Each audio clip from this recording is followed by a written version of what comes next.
माझी पत्नी आणि आई आम्ही जेवत असताना एकदा अचानक फोन आला. मी उषा मंगेशकर बोलतीये. स्वाभाविक माझी पहिली रिॲक्शन अशीच झाली की आपल्याच मित्रमंडळींपैकी कोणतरी आपली खेचतंय, त्या कशाला मला फोन करायला जातील. आपण हार्मोनियम वाजवता असं कळलं. माझे कार्यक्रम असतात, आपण हार्मोनियम वाजवायला येऊ शकाल का. त्यांच्या घरात असा पॅसेज आहे. पॅसेजच्या एका बाजूला हॉल, एका बाजूला स्वयंपाकघर. उषाताई त्या स्वयंपाकघरात होत्या. मला म्हटल्या 2 मिनिटं जरा बसा, मी आलेच. मी तिथं गेलो, बसलो, उभं राहिलो, कारण समोरच्या खुर्चीत साक्षात गान सरस्वती लता दिदी बसलेल्या होत्या. Doctor Narendra Chiplunkar, MSc PhD in chemistry. 37 वर्ष वाडिया महाविद्यालय इथे प्राध्यापक आणि शेवटची 5 वर्ष उपप्राचार्य म्हणून काम केले त्यांनी. सुमारे 40 वर्षाहून अधिक काळ सुगम संगीताच्या कार्यक्रमामध्ये हार्मोनियम वादन केलं. अरुण दाते, उषा मंगेशकर यांच्यासोबत जवळजवळ 1000 पेक्षा जास्त कार्यक्रमामध्ये यांचा सहभाग आहे. 5ही मंगेशकर भावंडांना साथ करण्याचं भाग्य यांना लाभलंय. मंगेश पाडगावकर, शांता शेळके, सुधीर मोघे, प्रवीण दवणे, जगदीश खेबुडकर यांच्यासारख्या दिग्गज कवींचा सहवासही लाभलाय. गजाननराव वाटवे, सुधीर फडके, यशवंत देव, श्रीनिवास खळे, राम कदम, सुरेश वाडकर, रवींद्र साठे, उत्तरा केळकर, श्रीधर फडके, रामदास कामत, अजित कडकडे, अनुराधा पौडवाल, साधना सरगम, देवकी पंडित, कुणाल गांजावाला, बेला शेंडे, आर्या आंबेकर, राहुल सक्सेना, रूपकुमार राठोड, शान, शंकर महादेवन अशा अनेक संगीतकार गायकांसोबत रंगमंचीय कार्यक्रमामध्ये त्यांनी साथ संगत केली. 2022 सालापासून पुणे मराठी ग्रंथालयात उपाध्यक्ष या पदावर ते काम करत आहेत. सध्या स्वतःचा गप्पा गाणी किस्से आठवणी यांचा मागे वळून पाहताना हा कार्यक्रम ते सादर करतात. चला भेटूया बहुआयामी व्यक्तिमत्वाला. नमस्कार, शमिका होसगे या पॉडकास्टवर तुम्हा सर्वांचं हार्दिक स्वागत. आपल्याकडे आलेलं व्यक्तिमत्व आहे डॉक्टर नरेंद्र चिपळूणकर, म्हणजेच नचिदा. दादा, तुमचं माझ्या पॉडकास्टवर अगदी मनापासून हार्दिक हार्दिक स्वागत. संगीताची सुरुवात, तुमचा प्रवास कसा झाला? काय तसं थोडं जीन्समधनंच आलंय म्हणायला हरकत नाही. कारण माझे आजोबा त्या काळी ऑर्गन वाजवायचे. त्यांनी काही वेळा बालगंधर्वांनाही साथ केलेली होती असं मी ऐकतो. प्रत्यक्ष त्यांना भेटू शकलो नाही, कारण माझे वडीलच 4 वर्षाचे असताना त्यांचा देहावसान झालं. पण पुढच्या पिढीत म्हणजे माझे वडील आणि माझे काका, तेही आपल्यापुरती अशी हार्मोनियम वाजवायचे. आणि मी 5 वर्षाचाच असताना माझ्या वडिलांना काय वाटलं माहित नाही, पण त्यांनी मला त्यावेळी शनिवारवाड्यापाशी राहायचो, गांधर्व महाविद्यालय अतिशय जवळ होतं. त्यांनी मला थेट तिथं नेलं आणि तिथं नेऊन बसवलं आणि तिथपासून संगीत शिक्षणाचा प्रवास सुरू झाला. मग त्याच्यानंतर शिक्षण अगदीच वेगळं, तुम्ही PhD केली केमिस्ट्रीमध्ये आणि याच्यात सुद्धा शिखर गाठलंय. दोन्ही कसं काय मग मॅनेज केलं? काय कोणास ठाऊक, पण असं वाटलं की तेही पूर्ण करावं, पण हेही सोडवत नव्हतं. म्हणजे त्याची एक आठवण सांगतो. ज्यावेळी मी 10वीला होतो तेव्हा असे अनाहूत सल्ले देणारी काही माणसं असतात. त्यांनी आमच्या बाबांना सांगितलं येऊन की आता जरा 1-2 वर्ष याचं ते गाणं बजावणं जरा बंद करा. माझी आई म्हणली ते जर बंद केलं तर त्याचा अभ्यासही बंद होईल. माझ्या वडिलांची आणखीन एक खासियत सांगतो. विद्यापीठाच्या परीक्षा या कायम मंगळवारी असायच्या. आता कॉलेजमध्ये मी काम केल्यामुळे मला माहिती आहे की शक्यतो परीक्षेचा आदला दिवस हा वर्किंग असावा लागतो, म्हणजे मग शाळेला किंवा महाविद्यालयाला तयाऱ्या करायला सोपं जातं. म्हणून कधी सोमवारी न सुरू करता मंगळवारी परीक्षा सुरू करतात. तर ज्या वेळी आमच्या वेळी सेमिस्टर सिस्टीम होती, ज्या वेळी सेमिस्टर मंगळवारी परीक्षा सुरू व्हायची असायची त्याच्या आधीच्या सोमवारी माझे वडील मला मॅटिनीला घेऊन जायचे. काय सांगता? की एक वेगळ्या वातावरणात 3 तास जा, म्हणजे रिचार्ज होशील आणि पुन्हा एकदा अभ्यास तू जोमाने करायला लागशील. असा विचार आत्ताच्या पालकांनी करायला हरकत नाही. थोडा आजच्या पालकांना कटू वाटेल, पण बोलतो की त्यांनी मुलाला किती, माझ्या भावाचा मुलगा गाणं म्हणतो म्हणून त्यांनी गाणं म्हणावं, माझ्या अमुकचा मुलगा स्विमिंग करतो मग स्विमिंगही करावं, माझ्या नंदेचा मुलगा आणखीन हे करतो मग त्याने तेही करावं. त्या मुलाची काय आवड आहे, काय लायकिंग आहे, याच्याकडे आधी बघा आणि मग त्यात त्याला भरपूर सपोर्ट करा, भरपूर पाठिंबा द्या. ते न करता बिचारा मुलगा सकाळी 6 ते रात्री 10 त्याला स्वतः करता सुद्धा वेळ उरत नसतो. हे जरा माझ्यातला मास्तर बोलतोय थोडासा, की असं लादून आठवण येत नाही. म्हणजे याची आठवण सांगायला हरकत नाही की आम्ही दोघंही पती पत्नी संगीतातच असल्यामुळे आमचा मुलगा जेव्हा 4-5 वर्षाचा झाला आम्हाला वाटलं की यांनी गाणं शिकावं, यांनी तबला शिकावं, हे करावं.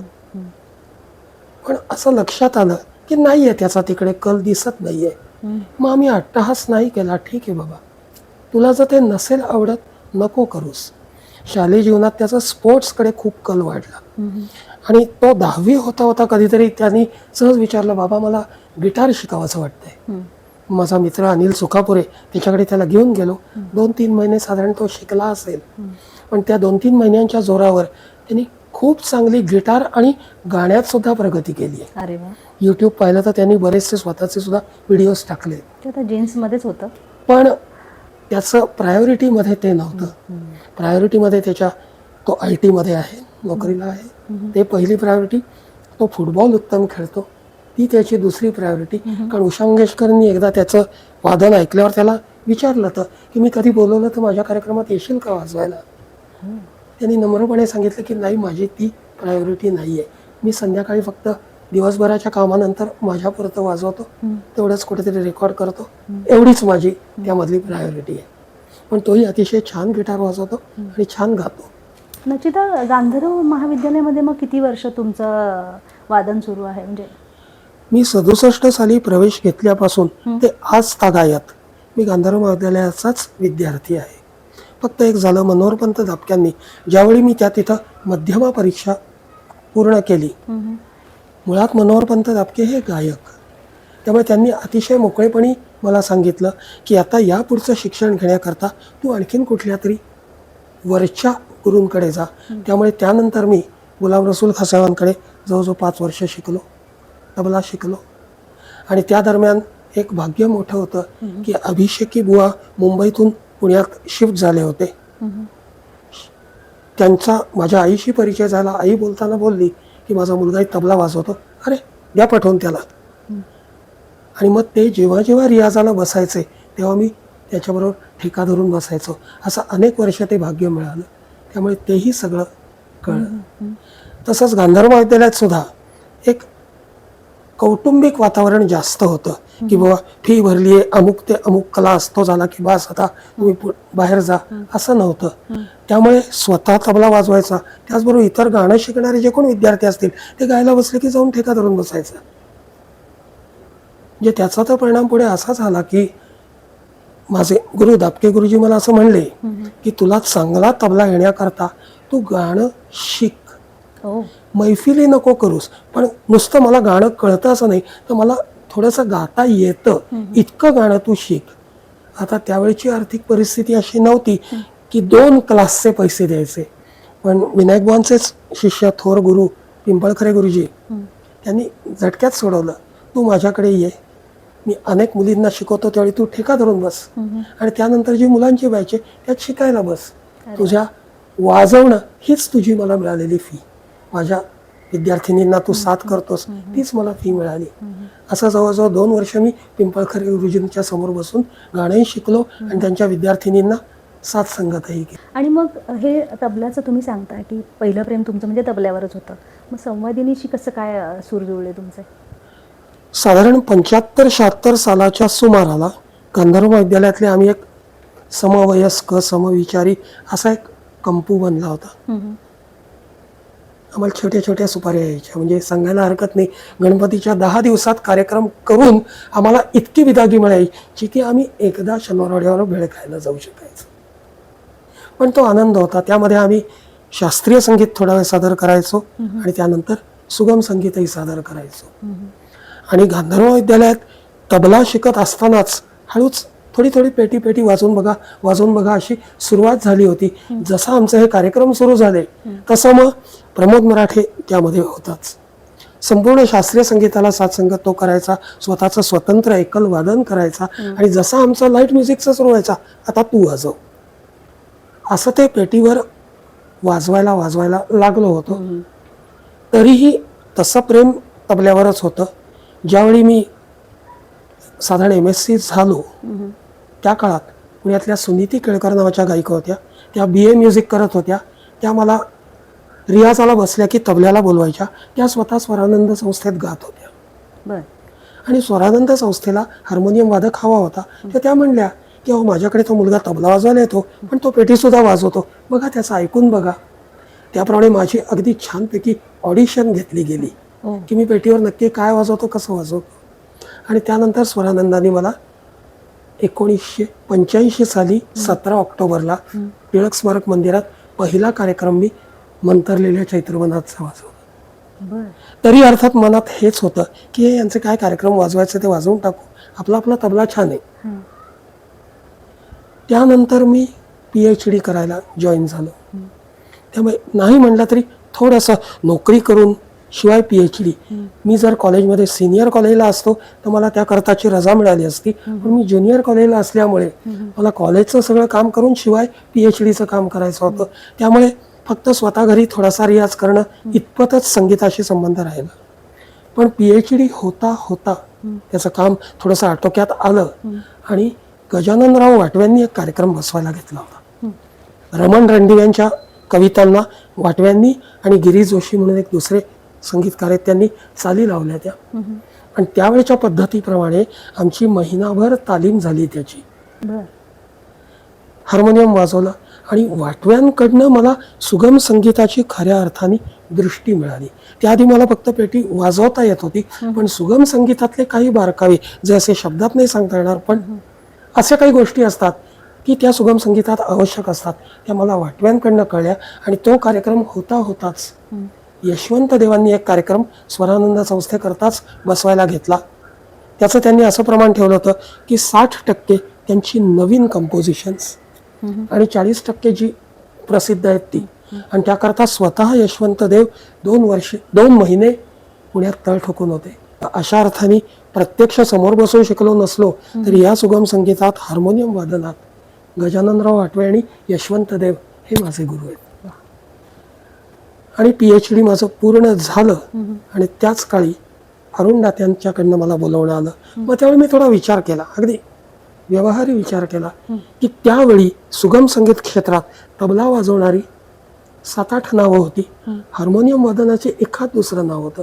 प्रत्यक्ष हार्मोनियम वादनाचं जे फिंगरिंग किंवा जे काही बारकावे असतात, मी आणि प्रमोद मराठे आम्ही सतत एकत्र रात्र रियाजाला बसायचो. त्यामुळे त्याचं पाहूनही मी काही शिकलो असं म्हणायला हरकत नाही. त्यामुळे डायरेक्ट नसला तरी इनडायरेक्ट माझा पहिला गुरु हा प्रमोद मराठे आणि सुगम संगीतातले माझे गुरु गजाननराव वाटवे आणि यशवंत देव आहे. 88 साली एका अतिशय प्रायव्हेट मैफिलीत सुधीर फडक्यांना सुद्धा मी साथ केली होती तबल्याची. त्यामुळे अगदी छान बिझनेस विचार केला की हार्मोनियम असो तबला असो, आपण संगीताची सेवा करतोय, मग आपण हार्मोनियमच वाजवत का पुढे जाऊ नये. आणि अशा तऱ्हेने 88 सालानंतर जाहीररित्या तबला वाजवण्याचं माझं बंद झालं आणि मी हार्मोनियमच वाजवायला. कारण त्याचं कारण असंही घडलं, त्यावेळी कोणाच्या तरी मार्फत अरुण दात्यांचा सुद्धा कार्यक्रम मला वाजवायची पहिली संधी मिळाली. तेही घडलं असंच की अरुण दात्यांबरोबरचा जो नेहमीचा हार्मोनियम वादक होता, लातूरच्या एका कार्यक्रमाच्या वेळी बाकी सगळे पुढे गेले ते आणि त्याच्या छोट्या बाळाला ॲडमिट करावं लागलं. म्हणून अगदी ऐनवेळी त्यांनी मला सांगितलं की एवढा कार्यक्रम फक्त तू करून घे. त्यापूर्वी माझ्या अरुण दात्यांचा परिचय नव्हता. ठीक आहे, लहानपणापासून खूप रेडिओ ऐकत असल्यामुळे गाणी तशी माहिती होती. आमची प्रत्यक्ष भेट थेट स्टेजवरच झाली. अगोदर रिहर्सल काहीच नाही, कारण ते पोचले होते आणि मी त्यावेळी माझ्याकडे ते वॉकमन असाही प्रकार नव्हता, त्यांनी स्वतःचा दिला आणि रात्रभर प्रवासात मी ती गाणी ऐकत गेलो. तिथं गेलो आणि थेट स्टेजवरच आमची भेट झाली आणि तिथं त्यांचा कार्यक्रम वाजवला आणि जे जमलं ते जमूनच गेलो पुढे. अशी माझी अरुण दात्यांबरोबरची सुरुवात झाली. आणि त्याला एखाद दुसरं वर्ष होत असतानाच मंगेशकर घराण्यापैकी हृदयनाथ मंगेशकरांच्या कार्यक्रमाला समोर जाऊन बसून जरा त्यांच्याशी काही 4 शब्द बोलून किंचित परिचय होता, पण बाकी कोणाशी कधीही संबंध यायचा कारणच नव्हतं. मी, माझी पत्नी आणि आई आम्ही जेवत असताना एकदा अचानक फोन आला. मी उषा मंगेशकर बोलतीये.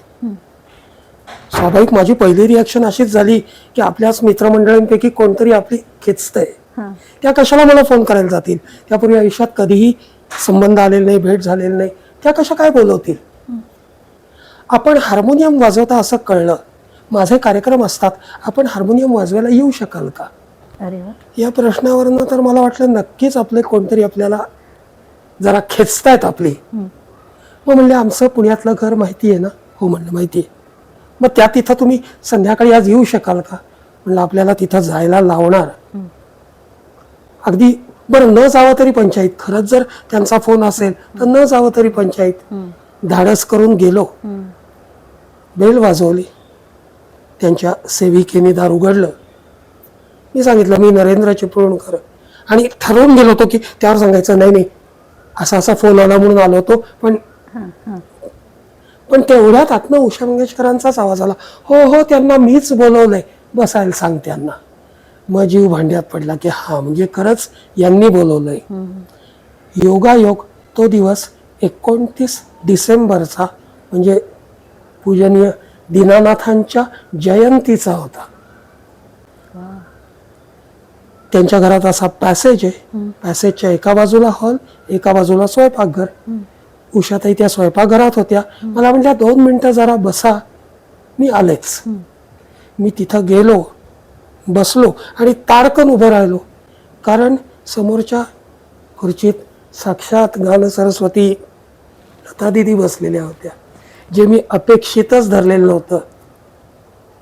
कार्यक्रमाच्या किंवा गाण्याविषयी काही बोललो असेल, पण मला आज तागायत त्या दिवशी मी नक्की काय बोललो हे अजूनपर्यंत आठवत नाही. पूर्ण भारावून गेलेली स्थिती होती. पण उषाताईंनी बोलता बोलता असं सहज मला मोकळं केलं, सगळं टेन्शन घालवलं आणि छान मनसोक्त तासभर गप्पा मारल्या. मग त्यांनी एक गाण्यांची यादी मला दिली की साधारणपणे माझ्या कार्यक्रमात मी ह्यापैकी गाणी कुठली तरी गाते. 50 ते 60 गाण्यांची यादी होती त्यांच्या. मी अशी पाहिली, हो येत आहेत, हां येत आहेत, म्हणलं येत आहेत मला सगळे. अरे वा. हे ऐकता ऐकता त्यांच्यातला कलाकार कसा असतो तो कागद अजूनही मी जपून ठेवलाय. सहज त्या यादीच्या खाली त्यांनी अचानक एक गणपतीचं चित्र काढलं.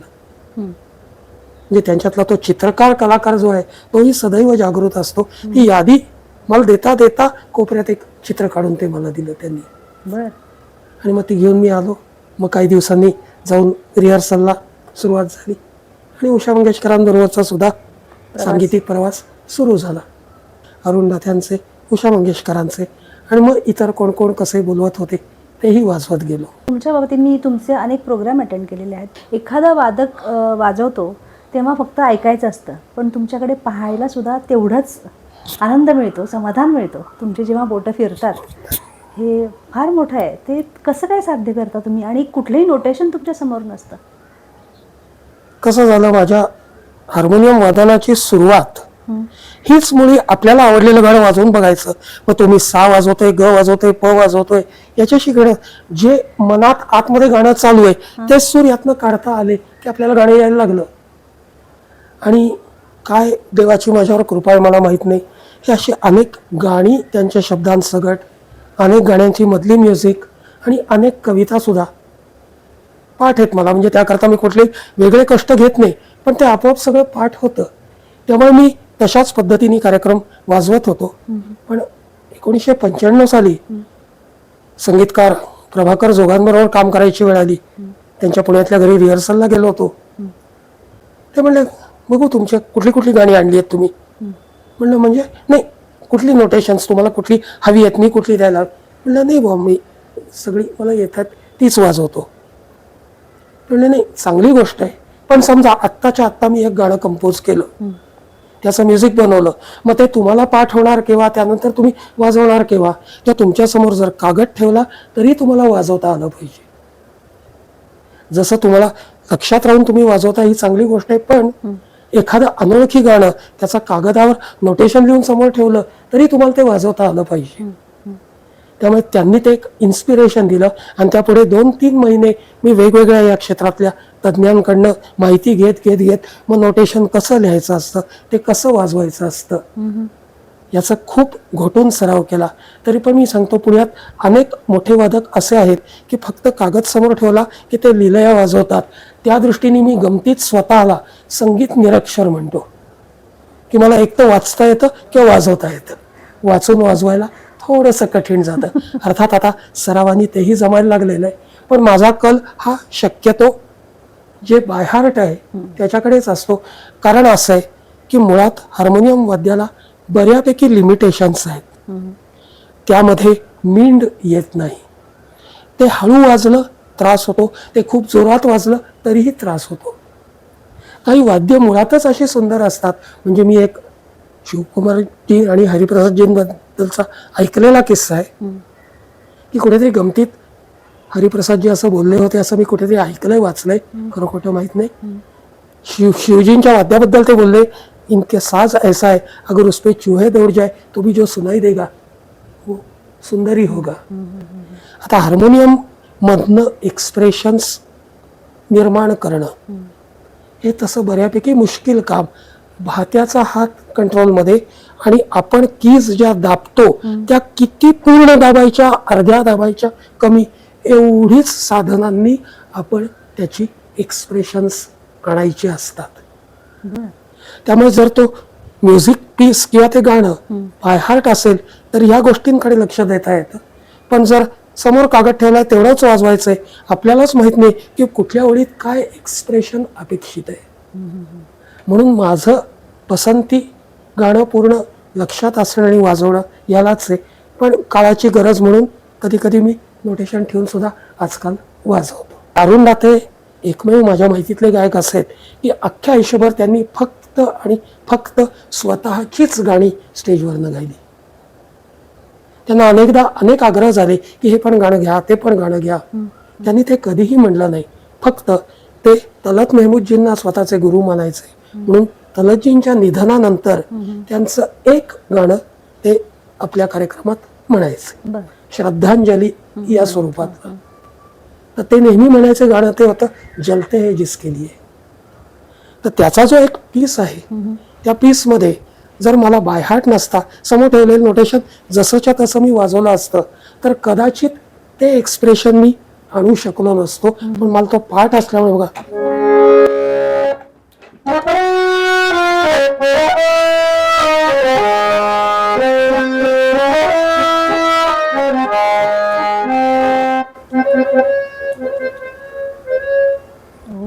या ठिकाणी जर आपण जोरात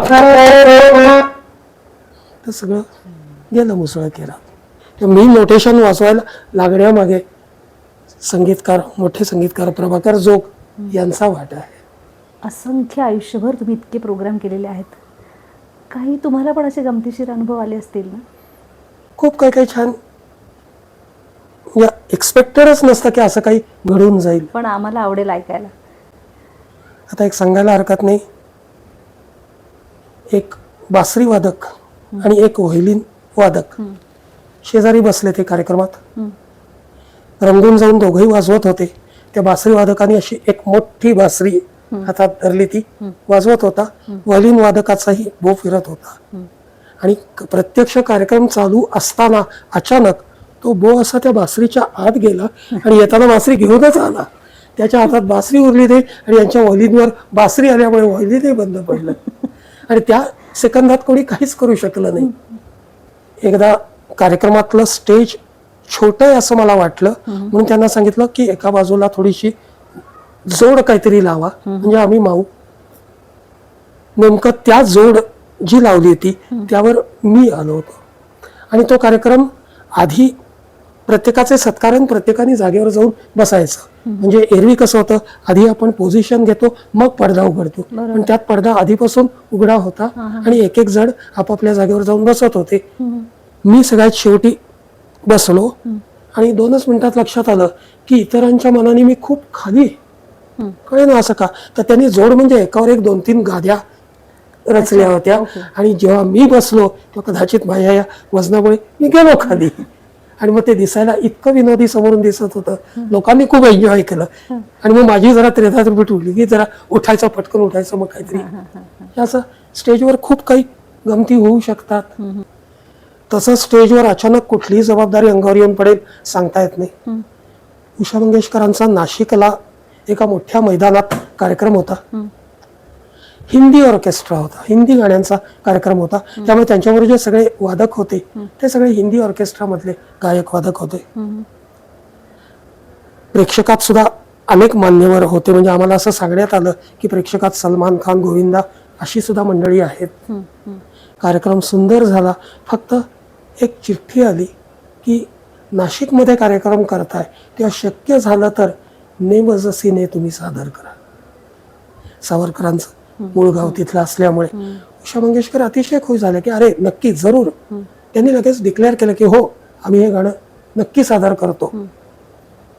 आणि तो जो ग्रुप मधला गायक होता तो उषाताईंपाशी येऊन म्हणला, माझं नाही हे गाणं बसलेलं. आता ठीक आहे, पहिल्या सगळ्या फिमेल पार्ट उषाताई एकट्या गाऊ शकल्या असत्या, पण पुढच्या त्या 2 ओळी गायला गायक हवा होता. स्टेजवर सन्नाटा, खाली मात्र खूप टाळ्यांचा कडकडाट की नेमजसीने म्हणणार आहेत. उषाताईंनी माईक उचलला माझ्या तोंडातून. म्हणलं, उषाताई हे काय करता? प्रॅक्टिसच्या इथं थोडासा गळा काढणं एक वेगळी गोष्ट आहे. मी काय गायक आहे का किंवा काय? एवढ्या 5-10 हजार ऑडियन्स समोर मी गायचं? आत्ताची वेळ आपल्याला भागवून न्यायची आहे. तुम्हाला जमेल तसं ते तुम्ही गा. आणि मग साक्षात उषाताईंबरोबर त्या गाण्याची 2 कडवी त्यांनी गायली ती. त्या दोन्ही कडव्यातला मेल पार्ट हा मी तिथं गायला. अरे वा. आणि मग त्यामुळे ते एक वळणच पडलं. आमचे इतर गायक मित्र आता पुढच्या कार्यक्रमांमध्ये उत्तम गाणारा असला तरी मला डिवचून ती ओळ स्टेजवरनं मलाच म्हणायला लावायचं. हे त्यांचं प्रेमही होतं आणि थोडा खट्याळपणाही होता की त्या 2 ओळी तू म्हणे.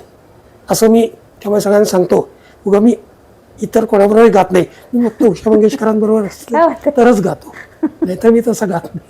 पण अशी वेळ अचानक येऊ शकते. त्यांचाच एकदा इंदोरला कार्यक्रम होता आणि तिथल्या कॉलेजमधला मराठीचा प्राध्यापक निवेदन करणार होता. पण काय त्याला टेन्शन आलं माहित नाही. स्टेजवर उभा राहिला आणि तो एकदम गप्पच झाल्यासारखा झाला. अशा त्यांनी मला एक खूण केली, हा करा सुरू. ठीक आहे, मला माहिती होतं त्या कशानंतर काय गाणार आहेत, काय करणार आहेत. बोलायलाही सुरुवात केली.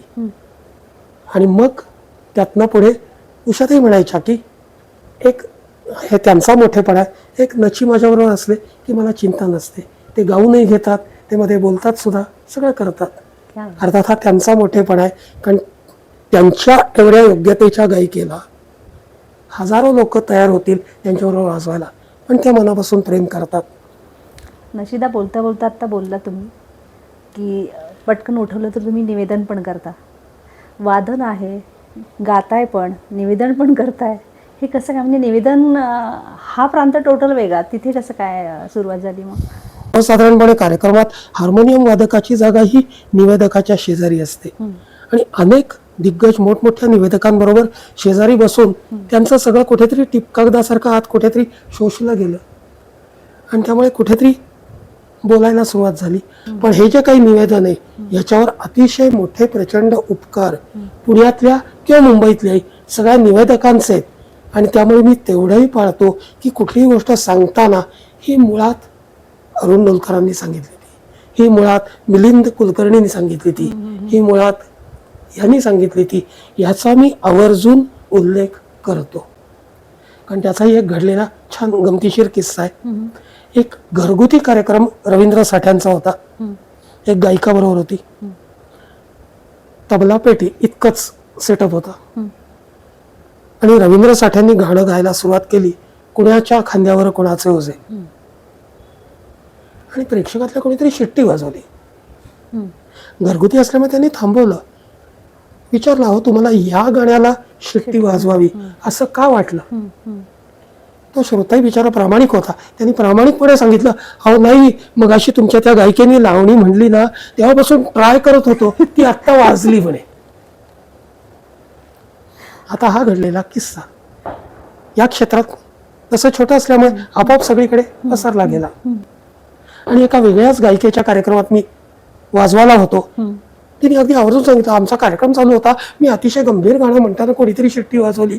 मग मी विचारलं अशी का, तेव्हा त्यांनी सांगितलं की मगाच्या लावणीपासून वाजवत होतो आणि ती आत्ता वाजली. थोडं भान विसरली की त्या किस्सात काय म्हणतात, आय विटनेस, प्रत्यक्ष मी, तोच मी तिथं वाजवायला आहे. पण ते मी जरूर जपतो आणि टाळतो की ज्याचं ऐकून मी ती कुठली गोष्ट सादर करतोय त्याचा पहिला उल्लेख करतो. आणि थोडं या माध्यमातून मी सध्याच्या निवेदकांनाही ही एक नम्र विनंती करतो की आपण कार्यक्रम रंगतदार होण्याच्या दृष्टीने खूप अभ्यास करता, खूप काही अभ्यासपूर्ण मांडता, त्याचे सोर्सेस जर सांगितले तर आणखीन जास्त मजा येईल. पूर्ण कारकिर्दीमध्ये अनेक पुरस्कार मिळाले तुम्हाला, काय सांगा? नाटकांचे निर्माते, खूप मोठे निर्माते विजय जोशी यांच्या प्रयत्नामुळे मला अखिल भारतीय मराठी नाट्य परिषदेकडनं सुगम संगीत क्षेत्रात विशेष अभ्यासपूर्ण कामगिरीचा असा पुरस्कार मिळाला. त्यानंतर ज्या स्वरांनाच संस्थेमधनं माझ्या सुगम संगीताच्या कारकिर्दीची सुरुवात झाली त्यांनी सुद्धा विजया गदगकर पुरस्कार संवादिनी वादनाकरता तो मला दिला होता. आणि ज्या गांधर्व महाविद्यालयात मी शिकलो त्यांनी सुद्धा मला संगतकार पुरस्कार गोविंदराव टिंब्यांच्या नावाचा तो दिला. आणि एक खूप आवडलेला वेगळाच पुरस्कार असा आहे की वाडिया कॉलेजमध्ये मी आयुष्यभर शिकवलं तर वाडिया कॉलेजनी मला असा पुरस्कार दिला की शैक्षणिक कार्याबरोबरच दुसऱ्या एका क्षेत्रात सुद्धा खूप नावलौकिक मिळवल्याबद्दल हा पुरस्कार असा तोही मिळाला. पुरस्कार मिळाले की जरा आणखीन जोम येतो. तुमचा प्रोग्राम सुरू असतो मागे वळून पाहताना, हो, त्याच्याबद्दल प्रेक्षकांना सांगा.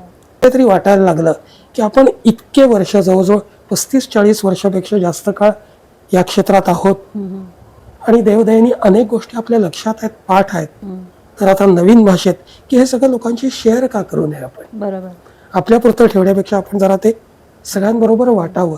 आणि त्यातनं या संकल्पनेचा जन्म झाला की मागे वळून पाहताना, त्यात हे करताना हा कुठल्याही स्टेजचा, थिएटरचा, नेपथ्य, लाईट हे असा कार्यक्रम नाही, तर ही अगदी चक्क 10-15 जण गोल करून बसले, त्यातच मध्ये मी बसलोय समोर पेटी घेऊन आणि काहीतरी छान मला आठवतंय ते बोलतोय. हे या कार्यक्रमाचं स्वरूप पहिल्यापासून ठेवलं. त्यामुळे त्याला कुठली संहिता नाही, स्क्रिप्ट नाही, क्रम नाही, टाइम ड्युरेशन ठरलेलं नाही. मी समोरच्यांना विचारतो तुम्हाला किती वेळ हवा आहे? 2 तास? ओके. नाही, अर्धाच तास? ओके, अर्धाच तास. किती छान. फक्त हे करताना 2 गोष्टींचं भान मी कायम ठेवतो जे काही वेळा सुटू शकतं भान. पहिलं म्हणजे त्या कलाकारांच्या ज्या कलेमुळे, ज्या निर्मितीमुळे, ज्या सृजतेमुळे मी त्यांच्याशी जॉईन झालोय, फक्त तेवढ्या आणि तेवढ्याच गोष्टींचा स्टेजवरनं उल्लेख करायचा. एरवी त्यांच्या वैयक्तिक आयुष्यात काय असेल पण समहाऊ अनुभव हाच येतो, अरे तुझी यांची खूप जवळची ओळख आहे, मग आम्ही ते असं असं ऐकलं तर खरंय का रे. अशा गॉसिपकडेच जरा जास्त कल असतो. त्यामुळे कार्यक्रमाच्या सुरुवातीलाच मी अनाऊन्स करतो की बाबा त्यांच्या गायन, त्यांच्या कविता लेखन, त्यांचं संगीत देणं या विषयावर मी बोलणार आहे आणि याच विषयावर आपण बोलूया. बरोबर. हे भान मी नक्की पाळतो. आणि दुसरं एक भान मी पाळतो की मी ज्या व्यक्तीविषयी बोलतोय ती व्यक्ती मोठी आहे. खरं तर प्रत्येकच व्यक्ती इतकी मोठी आहे की पूर्ण 3 तासाचा एका व्यक्तीवर कार्यक्रम करता येऊ शकेल इतक्या त्या मोठ्या आहेत. एका कार्यक्रमात सगळं कव्हर करायचं असतं. पण हे करताना थोडंसं निवेदकाचं भान सुटतं.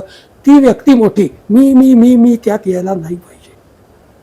थोडं काही वेळा होतं की मी कसा त्यांच्या जवळचा आहे, मी कसा अगदी त्यांच्या घरच्यासारखा आहे, मी हे केलं तर मी येते असा प्रेक्षकांना सांगतो. माझ्या तोंडून मी हा शब्द खूप वेळा यायला लागला तर तुम्ही समोरून हात वर करून मला सांगा, तुमचं मीपणा भास झालं, त्या कलाकाराविषयी बोला. एक किस्सा खूप सहज छान सांगतो की यशवंत देवांची खासियत अशी होती की ते खूप कमी शब्दात एकदम परफेक्ट बोलायचं.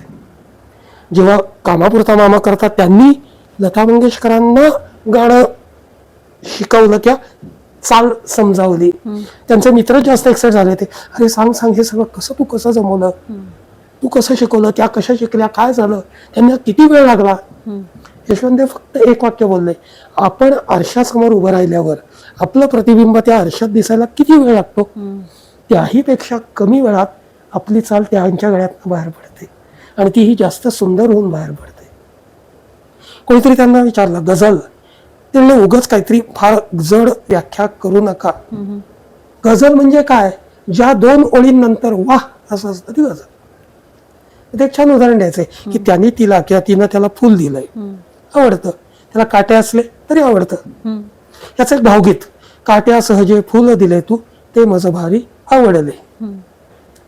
पण हेच जर याची गझल करायची झाली तर हे फुल तू दिलेले मजला पसंत आहे, आहे फुलात काटा तोही पसंत आहे. वा. हा जो यशवंत देवांचा किस्सा होता हा अरुण मुलकर आवर्जून आपल्या कार्यक्रमात सर्वत्र सांगायचे. आता मी सुद्धा तो माझ्या त्या कार्यक्रमात नक्कीच सांगतो. ह्या सगळ्यांचा मिळून तो कार्यक्रम आहे. आणि पुण्यातला एक छान गायक माझा खूप जुना मित्र हेमंत वाळुंजकर तो त्यामध्ये कार्यक्रमात असतो. आणि माझी पत्नी नेहा ती पण त्यामध्ये गाण्याकरता असते. आणि राजेंद्र हसबनीस किंवा नागपूरहून पुण्यात येऊन स्थायिक झालेली आणि माझ्याबरोबर खूप कार्यक्रमात असलेली शिबानी देशपांडे ती त्या कार्यक्रमात तबला वाजवायला असते. जाता जाता एखादी कविता ऐकवा ना. हे पाडगावकर इतकं छान सांगायचे की एखाद्या दिवशी आईने किंवा बायकोनी केलेली आमटी जमली तर त्याचा भुरका मारताना जो आवाज येतो तो मला ओंकारापेक्षा पवित्र वाटतो. पण काही लोकांना हे मान्य नसतं. त्यांच्या मते आपला चेहरा जितका आंबट आणि लांबट तितके आपण जास्त आध्यात्मिक.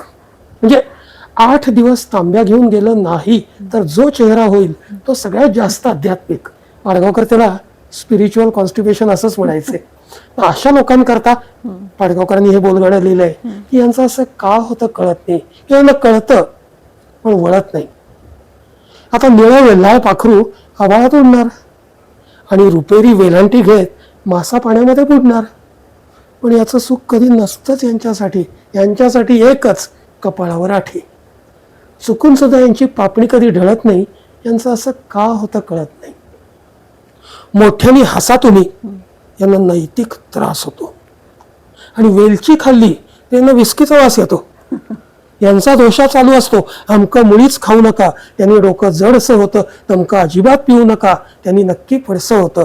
संयमाचे पुतळेच हे, यांचं मन कधी सुद्धा चढत नाही. यांचं असं का होतं कळत नाही. आता सगळेच कसे बागेमध्ये व्यायाम करत असणार किंवा हातात गीता घेऊन चिंतन करत बसणार. दूर कोपऱ्यात कोणीतरी घट्ट बिलगून बसतच ना आणि गालाला गाल लावून गुलुगुलू करत असतच ना. असं काही दिसलं की यांचं डोकं सणकलंच, यांचं आध्यात्मिक गळू अवघड जागी ठणकलंच. नैतिक सामर्थ्याचं यांच्या वेगवान घोडं असतं. नैतिक सामर्थ्याचं वेगवान घोडं असतं. पण यांना मुलं होतात हे कोडं असतं. या कठीण कोड्याचं उत्तर मिळत नाही. यांचं असं का होतं कळत नाही. कुठल्याही आनंदाला हे सतत भीत असतात आणि एरंडेल प्यावं तसं आयुष्य पित असतात. आता एरंडेल पिल्यावर दुसरं काय होणार, एकच जागा ठरलेली, दुसरीकडे कुठे जाणार. कारण आणि परिणाम यांचं नातं टळत नाही. यांचं असं का होतं कळत नाही किंवा यांना कळतं पण वळत नाही. किती सुंदर, क्या बात. नचिता, तुम्ही अगदी वेळात वेळ काढून माझ्यासाठी आलात हे मी माझं अहोभाग्य समजते. आणि तुमच्यासारख्या व्यक्तीची अगदी शेजारी बसून मला मुलाखत घेण्याची संधी मिळाली. खूप समृद्ध झाले. धन्यवाद. अतिशय विनम्रपणे, कुठल्याही खोट्या विनयाने नाही, पण खरंच सांगतो की हे खूप मोठे आणि दिग्गज आणि महान कलाकारांनी मला जवळ केलं म्हणून आज जे काही मला नाव मिळालंय ते मिळालंय. याचं सगळ्याचं क्रेडिट या सर्व दिग्गज गायक वादक कलाकारांकडे आहे. आणि स्टेजवर माझ्याबरोबर जेवढे वादक गायक असतात तेच माझे त्या दिवशीचे गुरु असतात. किंवा माझं जे काही थोडंफार मला यश मिळालं असेल ते मी या सगळ्यांना या निमित्ताने समर्पित करतो.